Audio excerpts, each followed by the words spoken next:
Welcome to a quick overview on Microsoft Teams Rooms, AOSP, Teams Panel, etc.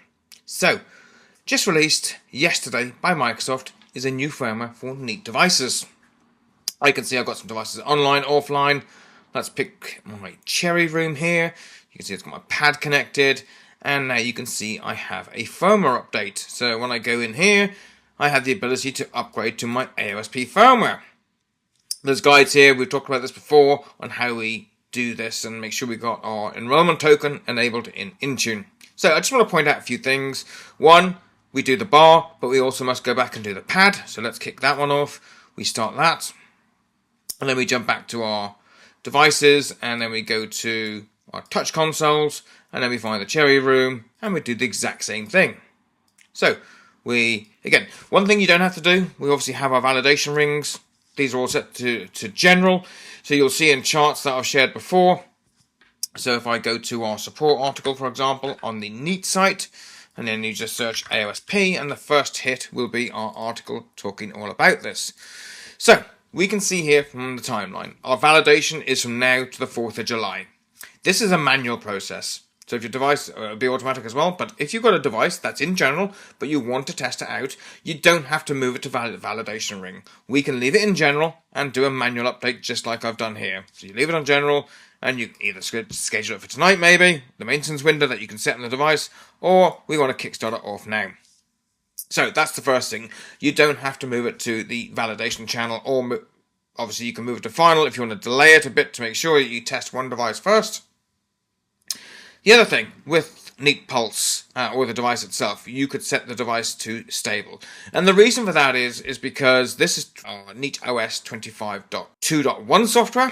So that's one newer than what we have in what our stable channel is today. So you can migrate and get your devices done. However, in a week or two's time, we will be releasing 25.3, but then alongside that 25.3.1.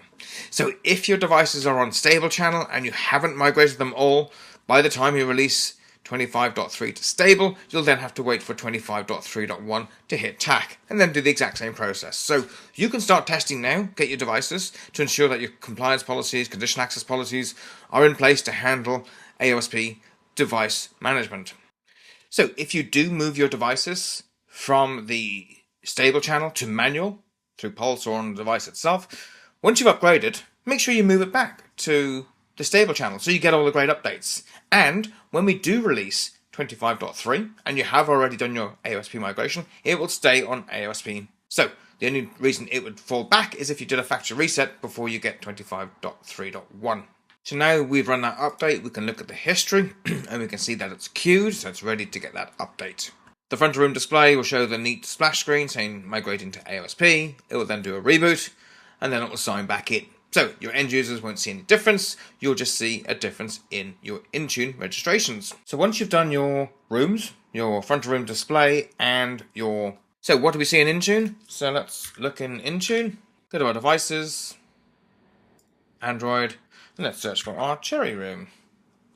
So now we can see one device has already moved over to AOSP, and one is, and I can see next to me, the pad's just finishing off, moving over from Android Device Administrator to AOSP. So this will update automatically, and then that's how you know it has achieved AOSP migration. So then we jump back to Teams, we go to Android, look at my Cherry Room, look at Health, and now you can see I've got Teams is up to date, I've got Authenticator and Intune now running on my devices. So that is now migrated. And that's it. Remember, you can use Neat Pulse to dive in and check to make sure it's all looking good.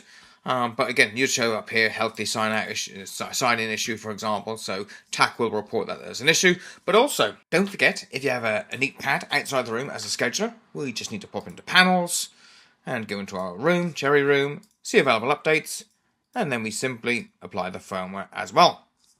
So just like we do at the pad, we must do the pad outside the room as well, and that's how you get your panel outside the room migrated to AOSP. Just recently, last week or 2 weeks ago, within the Pro Management portal, it is now able to show health signals from your mtr rooms as well. So log into portals.rooms.microsoft.com, and you can see here, Thursday, 5th of June, health signals for Android. So we can go into our rooms, Let's search for Cherry, and we can see we are all healthy. So again, being able to come in here and see everything that's healthy, so now you're able to set up alerts if you need to do that on your devices. To summarize, proceed with your migration manually through Teams Admin Center and get that 1 or 2 devices to ensure your policies are all there. If you have a large fleet of devices, let's say hundreds or even thousands, then that's where maybe you want to put it on a pulse profile to put it to the manual channel so you can do it in batches and do all the devices before 25.3 comes out on stable. That's entirely up to you, or obviously you can then wait also for 25.3.1 to hit Teams Admin Center at some point as well. So if you do switch to manual, don't forget to switch back to stable so you'll carry on getting all the latest updates from the neat online servers. Or also Teams Admin Center, again we have that window of when we roll out devices. So again, by the mid to end of August, all your devices should have the AOSP migrated software. And again, this clock will reset once we also introduce the next version, 25.3.1. So again, it will start the validation, general and final, but again, it gives you the opportunity now to go in and test your devices. So if you're unsure, do nothing, just go into Teams Admin Center, push a manual update just like I've done, and then you can see that your devices are working, your policies are all good, and everyone's happy. Any questions, let me know.